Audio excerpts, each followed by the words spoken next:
Bueno, buenas tardes. Bueno, primero quiero agradecer a la Secretaría de Inclusión Social y Hábitat por haberme invitado y a los organizadores de este encuentro. Es rara la modalidad, ¿no? Porque uno va perdiendo público. O sea, a medida que se van para allá, vuelven, siempre vuelven menos.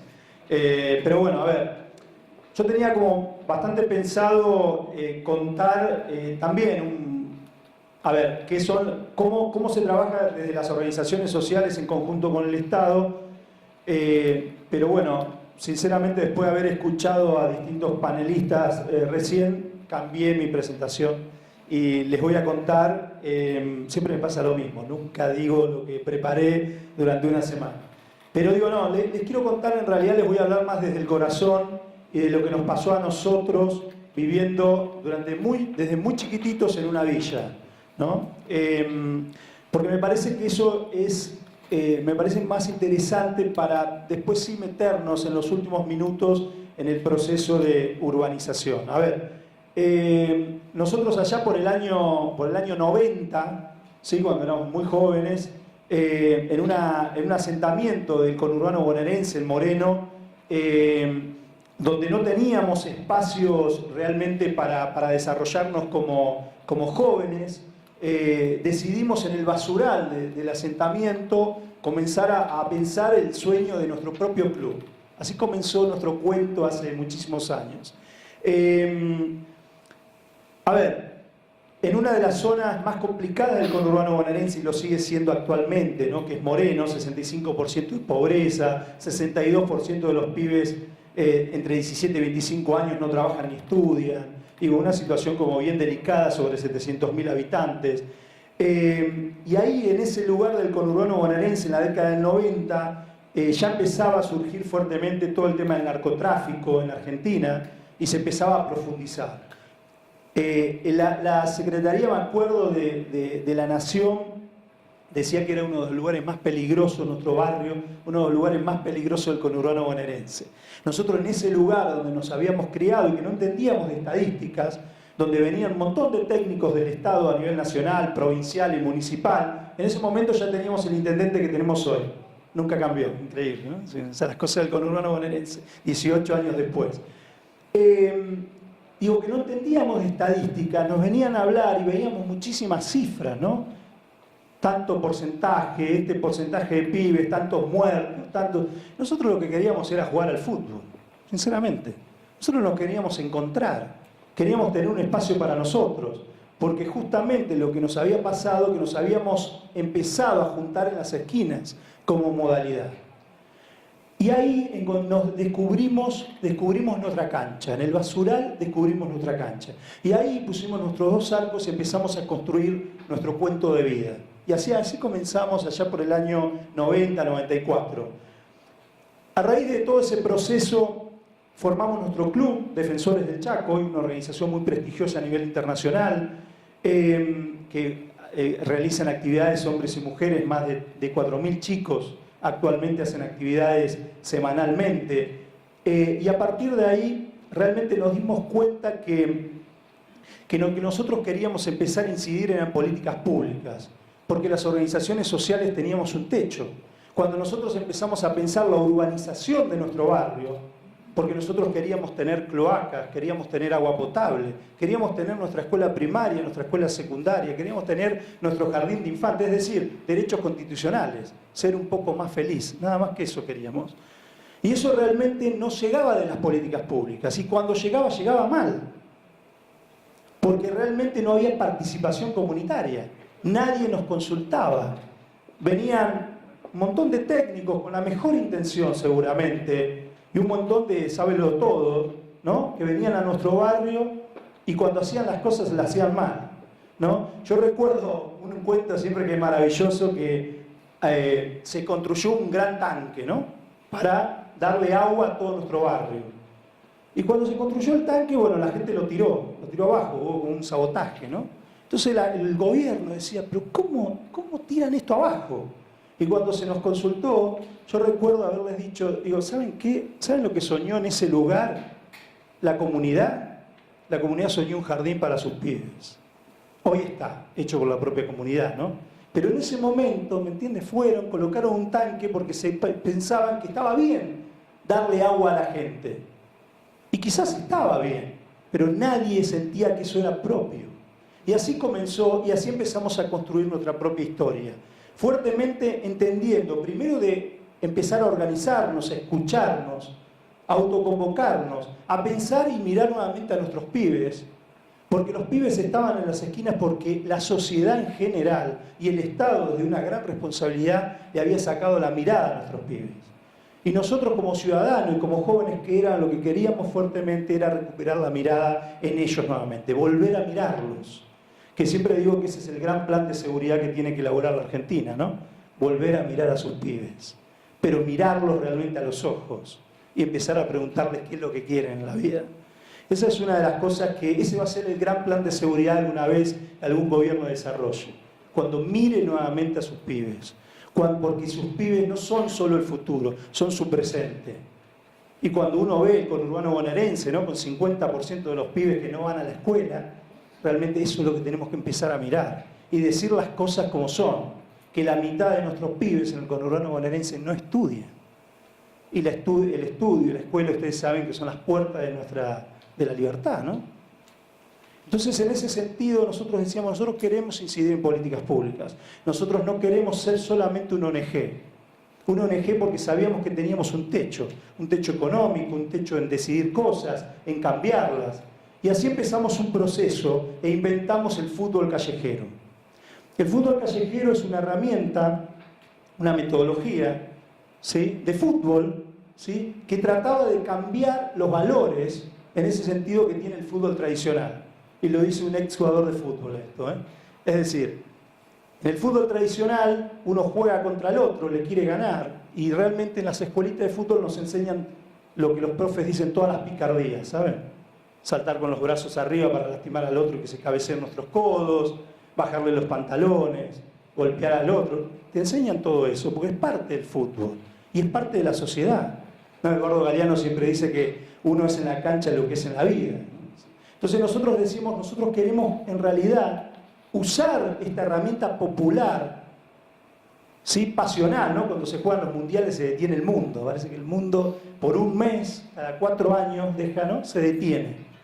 Y tiene que ver con esa pasión que sienten casi todos los países del mundo por este deporte. Entonces nosotros decíamos, queremos utilizar este deporte tan maravilloso, pero que realmente nos permita empezar a organizarnos de una manera distinta.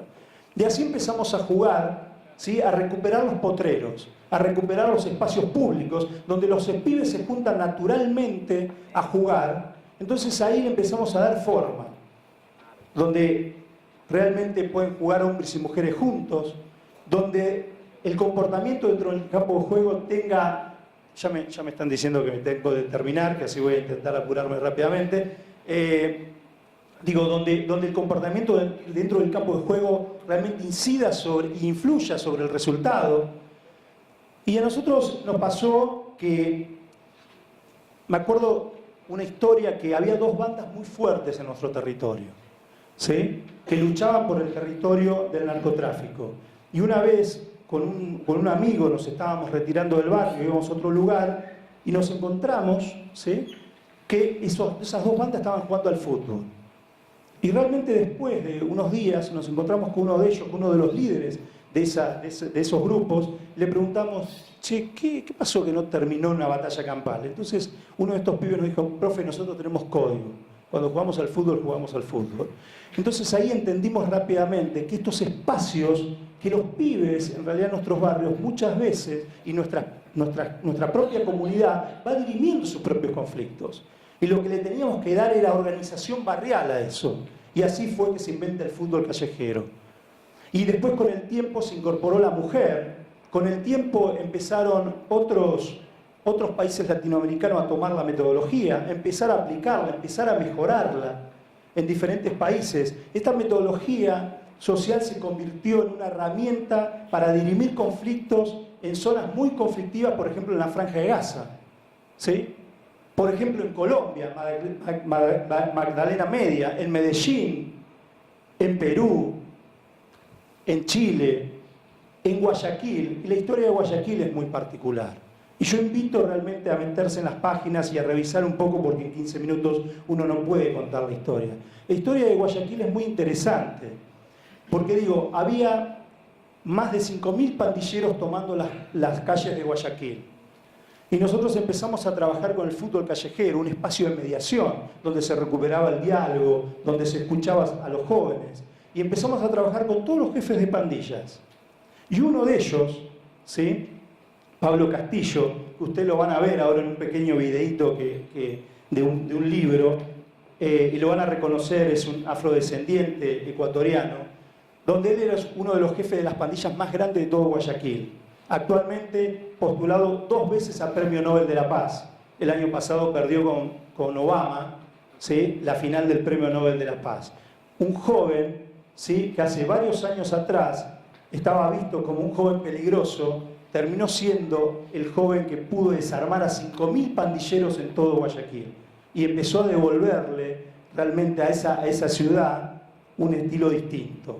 El fútbol callejero en Guayaquil, la historia es muy linda y hay películas hechas de eso, que el fútbol callejero se juega de noche como símbolo de la recuperación de la ciudad, donde antes era tomada por pandilleros.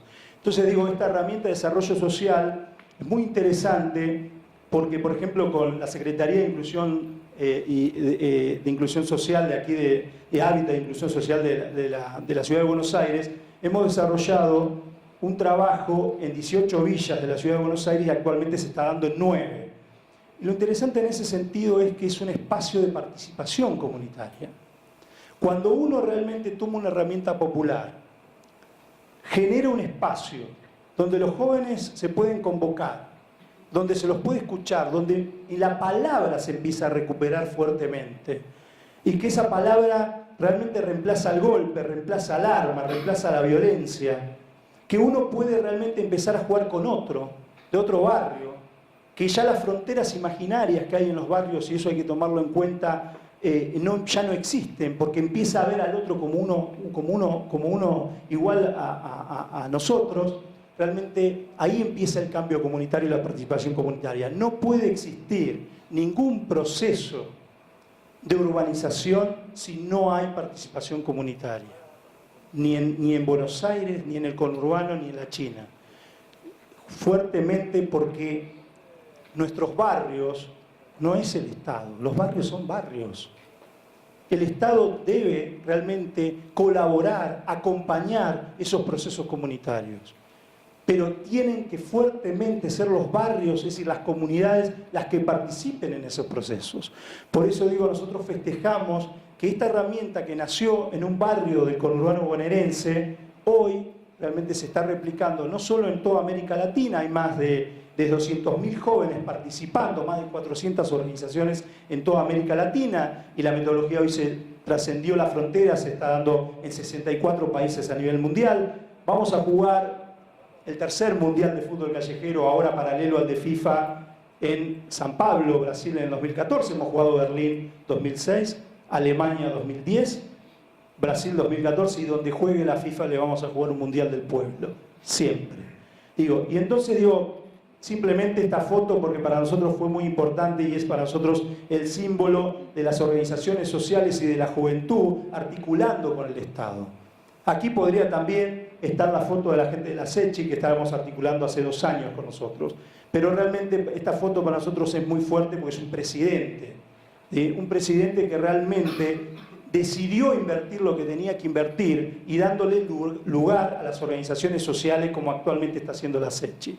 Entonces esa fue el año pasado en el Encuentro Latinoamericano de Fútbol Callejero, participaron jóvenes de la Ciudad de Buenos Aires, que nos pareció interesante porque ahí fue nuestra primera sistematización, es decir, escribimos un libro de las historias, de 13 historias de jóvenes latinoamericanos que hoy ya son líderes de sus propias comunidades, y la presentación del libro lo hicimos con José Pepe Mujica.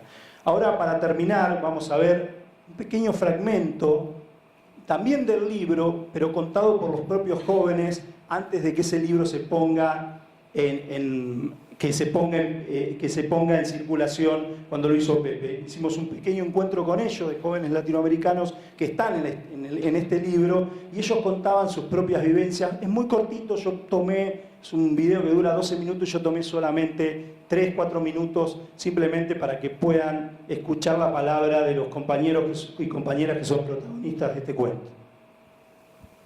A medida que vos vas construyendo en los barrios, vas aprendiendo. Que la enseñanza o el aprendizaje del ser humano nunca termina, siempre hay algo nuevo que aprender. De los pibes de los barrios, de los jóvenes de los barrios, fuimos aprendiendo fundamentalmente de poder encontrarnos con otros. Creo que tenemos que tener, en vez de un montón de jugadores de fútbol, un montón de dirigentes para poder cambiar esta realidad, ¿no? Tiene que ver con el compromiso. Y yo creo que esto es lo que nos sirve para ser cada día mejores seres humanos y que la sociedad la podamos cambiar nosotros, porque somos el eje. Busco la transformación social, que el cambio que todos queremos tiene que partir de uno mismo. Yo creo que la frase sería predisposición a un cambio. Sou uma militante que busca uma realidade diferente. Empezaba a darme cuenta que yo laburaba, estaba mucho tiempo en la organización, pero no era solo para mí o por perder tiempo, sino que era también para que ese espacio no se perdiera y esse espacio se sostenga y le sirva a los demás jóvenes.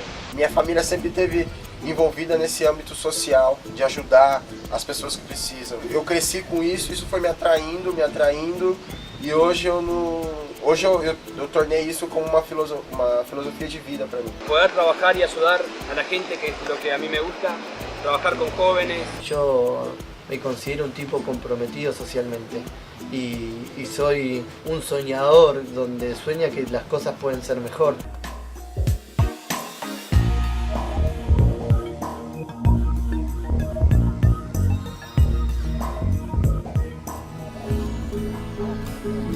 Motivar, no motivar, sino Sobre un puente de comunicación, de intercambio, de experiencias. En ese caso nosotros somos facilitadores, digamos, cuando estamos mediando.